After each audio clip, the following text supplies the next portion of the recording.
Do you think treason should mean something? No, this is not a, hey, let's go out and make fun of language and let's go and make... No, it's a very serious question. Do you think it should mean a thing? I think it should. The word fascism no longer means a thing. It is simply that you don't like a person, therefore they're fascist. It does not mean that business and government become one and align against the people to force them to pay money into a system that self-perpetuates. It no longer means that it's tied to state control and state violence upon people. It no longer means a clownish legal system, which is simply kangaroo courts. It now means that you deport people. That's fascist. You will not push the COVID shots. That's fascist. That's what it means now. It means everything and nothing. And when a word means everything, it means nothing. We haven't yet gotten there on treason. And I'd rather we not get there on treason because it's a very, very serious thing. It should remain a serious thing. And when we accuse former presidents or former sect state, former DNI people, intelligence people, it should mean a thing. So does it? You, of course, know what Tulsi Gabbard said and the documents she released and how she's characterized these documents. And if you've not read the documents, I encourage you to go to the source material and read the actual source material and make your own decisions. Tulsi Gabbard has a dog in this hunt. She is the DNI, Director of National Intelligence. She works for President Trump. She clearly wants a political future. She'd clearly like to be a vice presidential candidate. She'd clearly like to lead something like Joint Chiefs of Staff. She'd clearly like to be president one day. And she did release the documents. Of this are frankly nothing short of historic. Over 100 documents that we released on Friday really detail and provide evidence of how this treasonous conspiracy was directed by President Obama just weeks before he was due to leave office after President Trump had already gotten elected. This is not a Democrat or Republican issue. This is an issue that is so serious it should concern every single American because it has to do with the integrity of our democratic republic.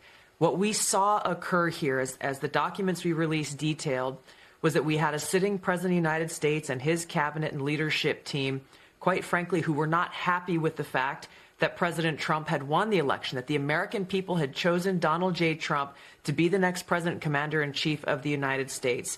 And so they decided that they would do everything possible to try to undermine his ability to do what voters tasked President Trump to do. So creating this piece of manufactured intelligence that claims that Russia had helped Donald Trump get elected contradicted every other assessment that had been made previously in the months leading up to the election that said exactly the opposite, that Russia had neither the intent nor the capability to try to, quote unquote, hack the United States election for the presidency of the United States. So the effect of what President Obama and his senior national security team did was subvert the will of the American people, undermining our democratic republic, and enacting what would be essentially a years-long coup against President Trump, who was duly elected by the American people. So what does treason mean legally? And I know it would be a lot more fun just to do red meat stuff on this and scream and yell that they committed treason, because they very definitely, in my mind, committed a crime, and a series of very, very serious crimes. But treason should mean a thing. So let's go through the meaning here in a second, because it's very, very important that we be precise. Unless we want to do what the left does and make treason everything and therefore nothing, because we can look at what they did, and there are things they did, and there's very, very clear. There's a legal definition for what they did. I don't know that it's treason, but do you care? I'm asking you honestly. No, honestly. If you're angry about what the left has done and attempts to destroy this country, to separate this country, to accuse President Trump of letting Russia hack the elections, all this, if that frustrates you, do you truly care about the definition of treason, or do you just want them charged with it? Because being precise matters on things like this. You had better be precise about your position in your business, your small or medium-sized business. Is it actually a business? So your corporation or your LLC, is that a business or is that you? You have a corporate bank account, right? But is that corporate money or is that your private money? is your house and your retirement savings, is it secure from a lawsuit if someone sues your business? I can tell you almost certainly, unless your bank set you up with corporate credit, meaning they didn't touch your Social Security number, I can tell you, you probably don't have corporate credit, and you can find out. Go look at your formation papers. If it contains your Social Security number, you don't have corporate credit. You've got personal credit. My friends at Visible will correct this for you in 7 easy steps. They'll offer you a free, no obligation consultation. It's quick, and when they get on the job, they get it done quick, and then you don't have this liability hanging over you. Their website is GoVisible, G-O, Visible with a Z. GoVisible.com. Go get the free, no obligation consultation at GoVisible.com. Here's what treason is according to the Constitution. Treason against the United States shall consist only in levying war against them or in adhering to their enemies, giving them aid and comfort. No person shall be convicted of treason unless on the testimony of 2 witnesses to the same overt act or on confession in open court. Article 3, Section 3, Clause 2 states, the Congress shall have the power to declare the punishment of treason, but no attainder of treason shall work corruption of blood or forfeiture except during the life of the person attainted. Did they levy war against the United States? Not physically. Did they provide aid or comfort to the enemy? Not directly. Do I want it to be treason? Yeah, that's where my heart's at. I would love to see them charged with treason because they poisoned the minds of Americans about President Trump. They made it difficult for him to lead. There were still people in 2019 who believed that Russia actually hacked the vote count. So yes, I would love to be able to say it's treason. I just don't think it is. And if you could help me make it treason in my mind, help me. If you're a lawyer, leave a comment. Tell me what I'm missing. Oh, it's something. Oh, it's a seditious conspiracy. Absolutely. I believe it's sedition wholeheartedly. We can go through that. I believe it's a grand conspiracy. I believe it's criminal. I believe there's multiple felonies that have been committed, certainly national security felonies. Certainly, I think there was an attempt to overthrow the government. That's sedition.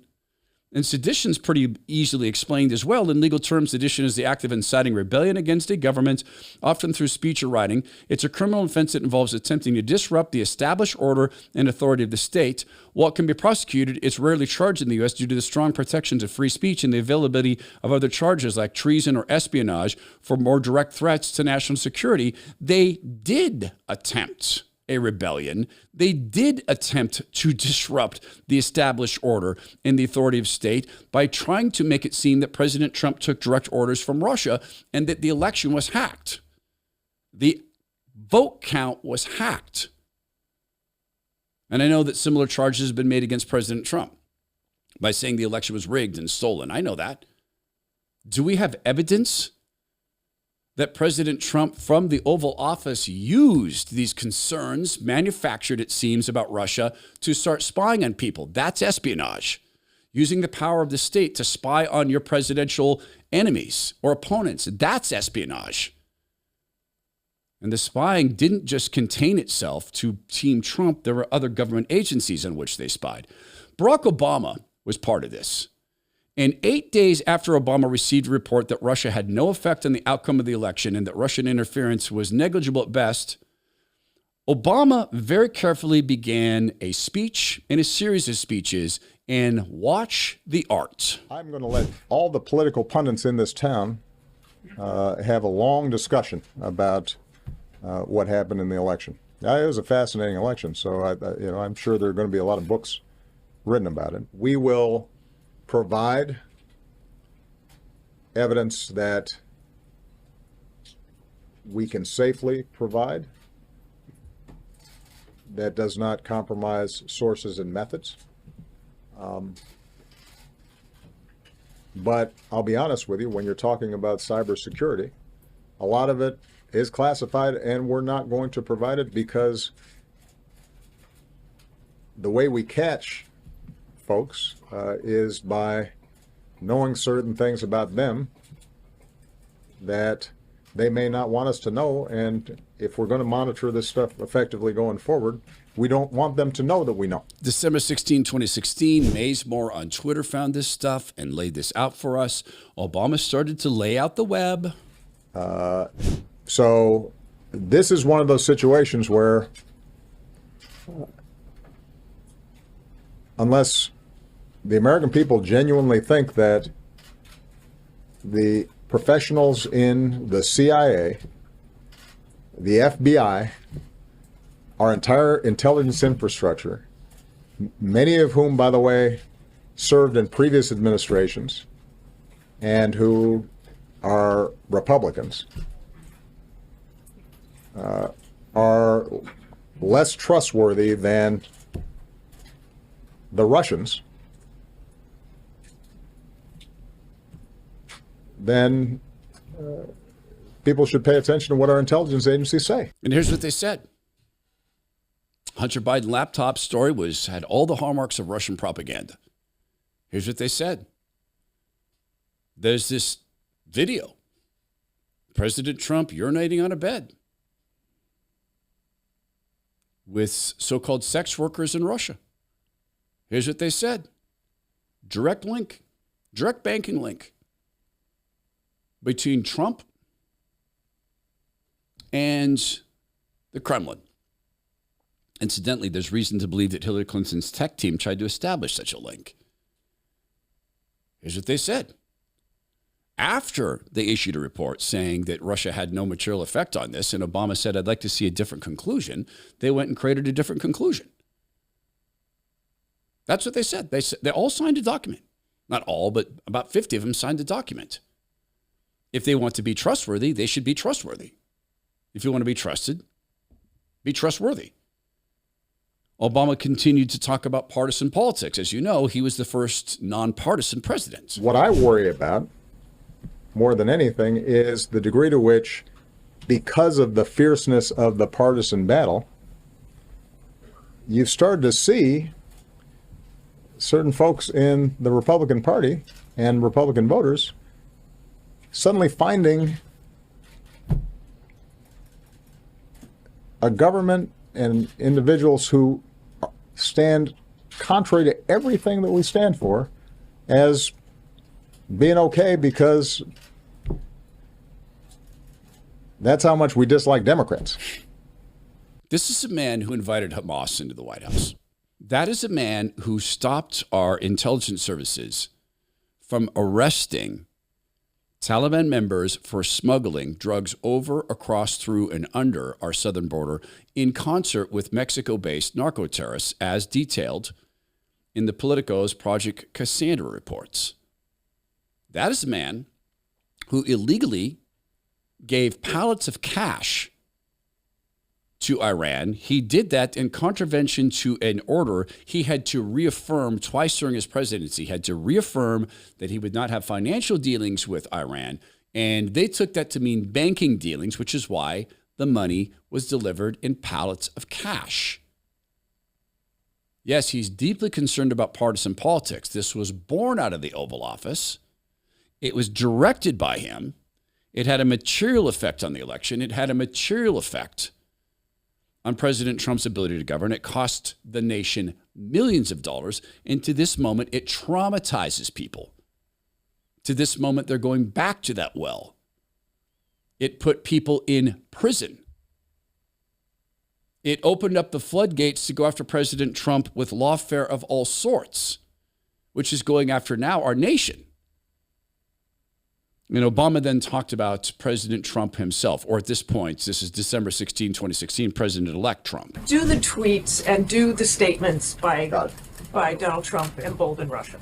That's Martha Raddatz. Oh, gosh, what a tough question, Martha. I wonder what he'll say. Our vulnerability to Russia or any other foreign power is directly related to how divided, partisan, dysfunctional our political process is.